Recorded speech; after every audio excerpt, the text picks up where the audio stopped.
Hydrogen spectrum हमारे पास electron बहुत सारे ट्रांजिशन कर सकता है, उनके कुछ नाम हैं हमारे पास। जैसे अगर हमारे पास n इज इक्वल टू 1 पर ट्रांजिशन होता है, कहाँ से होगा? कहीं से भी हो सकता है, इन्फिनिटी से हो, है ना, इस तरीके से हो सकता है भाई, इन्फिनिटी से आ रहा है या यहाँ से आ रहा है या यहाँ से आ रहा है या यहाँ से आ रहा है या यहाँ से आ रहा है। अगर n इज इक्वल टू 1 पर गिर रहा है तो उसको बोला जाता है लाइमन सीरीज। और इन सबकी एनर्जीज जो होती हैं वो इस तरीके से होता है कि ये लाइट यूवी रीजन में गिरती है। उसके बाद आता है हमारे पास दूसरी बामर सीरीज। बामर सीरीज में हमेशा हमारे पास फाइनल स्टेज क्या होती है? n equal to 2। वो कहाँ से आ सकती है? मान लो इन्फिनिटी से आ रहा है, अगर वो 2 पे आ जाए तो भी ये बामर है, यहाँ से भी यहाँ पे आएगा तो भी बामर है, यहाँ से आएगा तो भी बामर है, यहाँ से भी आएगा तो भी हमारे पास बामर है। ठीक इसी तरीके से हमारे पास पाश्चन सीरीज होती है। अब देखो ये विजिबल रेंज में, ये अल्ट्रावायलेट थी और ये इंफ्रारेड में है। तो इंफ्रारेड में हमारे पास देखो यहाँ से बेसिकली इन्फिनिटी से 3 पर गिरेगा, ये यहाँ से 3 पे गिरेगा, ये यहाँ से 3 पे गिरेगा, ये सब पाश्चन सीरीज है। सिमिलरली n इक्वल टू 4 पे गिरेगा तो ब्रैकेट सीरीज होती है, n इक्वल टू 5 पे गिरेगा तो फंड सीरीज होती है, सो p साइलेंट होता है। तो अलग अलग इन सीरीज के नाम दे दिए गए हैं, ये आपको याद होने चाहिए। अब यहाँ पर कुछ चीज़ें हमें पता होनी चाहिए, जैसे लाइमन सीरीज में हमारे पास जो भी वेवलेंथ होती है उसकी एक रेंज है हमारे पास। वो रेंज क्या है? लाइमन सीरीज है 90 से लेकर के 120 नैनोमीटर तक, ये अल्ट्रावायलेट रीजन की रेंज है। बामर में हमारे पास रेंज आती है 360 से 670 तक नैनोमीटर, ये हमारे काम की है। और इसमें भी देखो 360 कौन सी होगी और 670 कौन सी होगी? देखो बड़ी वेवलेंथ यानी कि छोटी एनर्जी। अगर वेवलेंथ बड़ी है इसका मतलब एनर्जी छोटी है। अगर मैं बामर की बात कर रहा हूँ यानी कि n इक्वल टू 2 पे टपकने वाले, और उसकी सबसे कम एनर्जी कौन सी है? ये वाली। फिर उसके बाद ये है, फिर उसके बाद ये है, फिर उसके बाद इस तरीके से आती जाएगी और आगे जाके के तो एनर्जी के डिफरेंसेस बहुत कम हो जाते हैं। तो हमारे पास मेनली हम 3 वेवलेंथ्स को याद रखेंगे। जो सबसे कम एनर्जी वाली होगी, है ना, इसको हम बोलते हैं ये अल्फा है, नेक्स्ट वाली बीटा कहलाएगी, तीसरी वाली इस तरीके से गामा कहलाएगी। तो हमारे पास 3 बामर सीरीज में आप याद रख सकते हो। इसको बोला जाएगा एच अल्फा, वो होती है 670 नैनोमीटर की। फिर आती है एच बीटा, वो होती है 400 नैनोमीटर की। और फिर आती है एच गामा, वो होती है हमारे पास 360 नैनोमीटर। इनके कलर्स भी आप याद रख सकते हो, ये होती है वायलेट, ये होती है हमारे पास ब्लू, ये होती है हमारे पास रेड। याद रखना चाहो तो रख लो, लेकिन हमारे लिए सबसे इंपॉर्टेंट चीज़ क्या है? किसी भी n से 2 पर गिरेगा तो वो बामर सीरीज है। सिमिलरली पाश्चन सीरीज क्या होगी? n इज इक्वल टू 3 पे गिरेगा, ये 1 था, 2 था, 3 था। पाश्चन सीरीज में हमारे पास जो वेवलेंथ होती है वो किस रेंज की होती है? वो होती है 820 से लेकर के 1880 नैनोमीटर तक। इससे ज़्यादा चीज़ आपको याद रखने की ज़रूरत नहीं है मेरे हिसाब से। तो ये भी नहीं याद रखोगे तो भी आपका काम चल जाएगा। ये वैल्यूज़ आपको याद होनी चाहिए।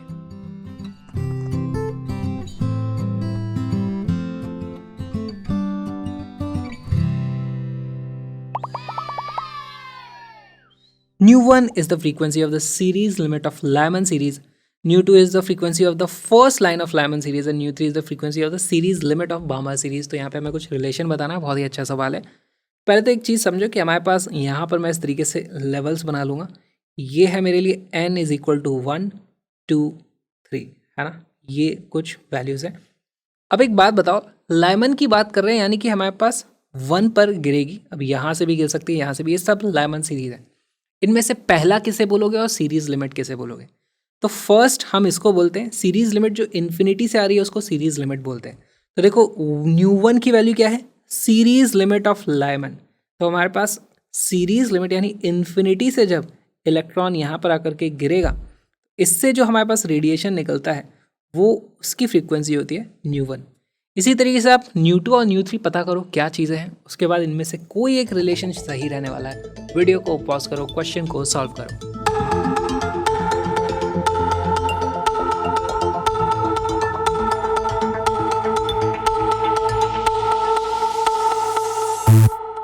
इसका करेक्ट आंसर है ए। सॉल्व करना शुरू करते हैं।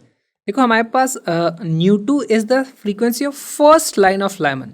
लाइमन की फर्स्ट होगी जो यहीं से इस तरीके से आएगी। तो हमारे पास nu2 बना दो भाई, ये है मेरे पास nu2, ठीक है।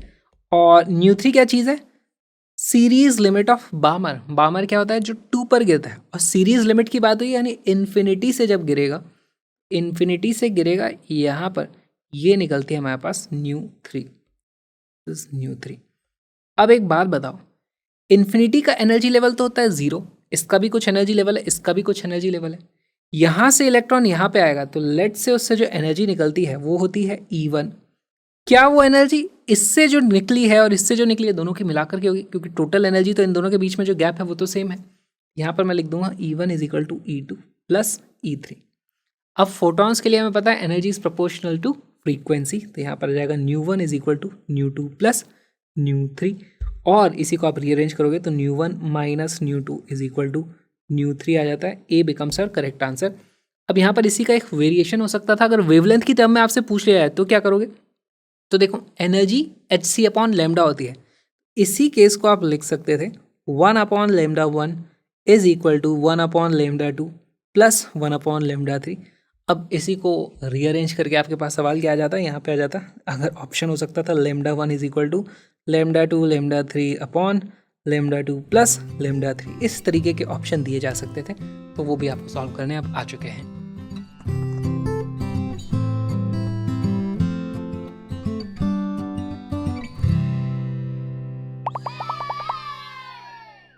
The first 3 spectral line of hydrogen atom in Balmer series are given as lambda 1, lambda 2, lambda 3. Considering the Bohr atomic model, the wavelengths of the first and third spectral lines lambda 1 upon lambda 3 are related by a factor of approximately x into 10 to the power minus 1. The value of x to the nearest integer is। बहुत ही simple सवाल है, हमसे wavelength का ratio पूछा है। Wavelength कैसे निकालते हैं, हमारे पास वेवलेंथ के लिए फॉर्मूला क्या है, 1 upon lambda is equal to R Z square 1 upon n1 square minus 1 upon n2 का स्क्वायर। अब अगर हम बात करें लाइमन के लिए, है ना, क्या है यहाँ पर बामर सीरीज की अगर बात हो रही है, तो बामर में हमेशा लाइमन में 1 पे गिरता है, बामर में 2 पे गिरता है, तो n फाइनल की वैल्यू हमेशा 2 रहने वाली है। उसके बाद लेमडा 1 लेमडा 2 लेमडा 3 इस तरीके से, इसका मतलब लेमडा 1 क्या कहलाएगी, जो हमारे पास फर्स्ट वेवलेंथ है, यानी कि 3 से अगर आप 2 पे जाते हो तो निकलता है लेमडा 1, 4 से अगर आप 2 पे जाते हो तो निकलता है लेमडा 2, 5 से अगर आप 2 पे जाते हो तो निकलता है लेमडा 3। इस तरीके से आपके पास लेमडा 1 लेमडा 3 निकालना आ जाएगा। इनको इस फॉर्मूले में डालो और उनके रेशियो आपको बताने। वीडियो को पॉज करो, क्वेश्चन को सॉल्व करो।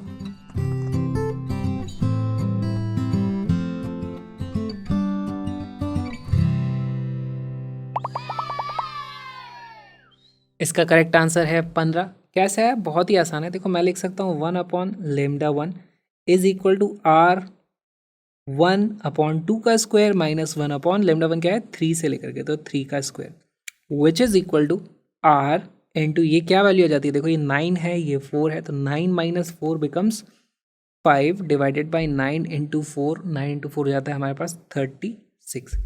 ठीक है, 1 अपॉन लेमडा 2 की वैल्यू कितनी आ जाती है, 1 अपॉन लेमडा 2 की वैल्यू आ जाएगी आर 1 अपॉन 2 का स्क्वायर, क्योंकि फाइनल बामर में हमेशा n इज इक्वल टू 2 हो जाएगा, माइनस इनिशियल कितना था 5, तो 1 अपॉन 5 का स्क्वायर। अब ये क्या बन जाता है, ये तो है 4, ये है 25, तो 25 minus 4 which is equal to 21 divided by 25 into 4, वो हो जाता है हमारे पास 100। ये इस तरीके से हमसे पूछा है, ओह सॉरी ये लेमडा 3 था ना, दिस वाज लेमडा 3, हमसे पूछा है लेमडा 1 अपॉन लेमडा 3, तो आपको कर देना है, ये अगर इक्वेशन है 1, ये है इक्वेशन नंबर 2, तो आपको कर देना है 2 डिवाइडेड बाय 1, 2 डिवाइडेड बाय 1। यहाँ से हमारे पास वैल्यू आ जाएगी lambda 1 upon lambda 3 is equal to, देखो r से r कट जाएगा, 2 डिवाइडेड बाय 1 वो हो जाएगा 21 अपॉन 5 मल्टीप्लाइड बाय 36 अपॉन 100। अब इसकी अप्रॉक्सीमेट वैल्यू हो जाएगी हमारे पास x into 10 raise to power minus 1। यहाँ से हमारे पास वैल्यू आ जाती है x is equal to 21 into 36 divided by 50, या फिर आप इसको लिख सकते हो 40 इंटू 36 डिवाइडेड बाय 100, ये सॉरी 42 होगा यहाँ पे, 42 into 36 divided bye 100।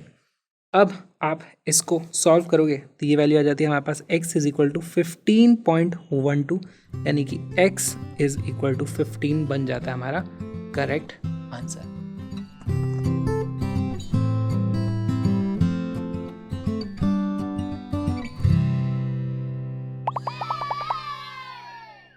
A hydrogen atom has electron in the third excited state. The number of different possible photons lie in which of the following series? बहुत ही अच्छा सवाल है. एनर्जी लेवल्स बनाओ. ये है n is equal to 1, n is equal to 2, n is equal to 3. यहाँ से इलेक्ट्रॉन कहाँ कहाँ गिर सकता है, उसके करस्पॉन्डिंग कौन कौन सी लाइन्स हमें देखने को मिलेंगी. वीडियो को पॉज करो, क्वेश्चन को सॉल्व करो.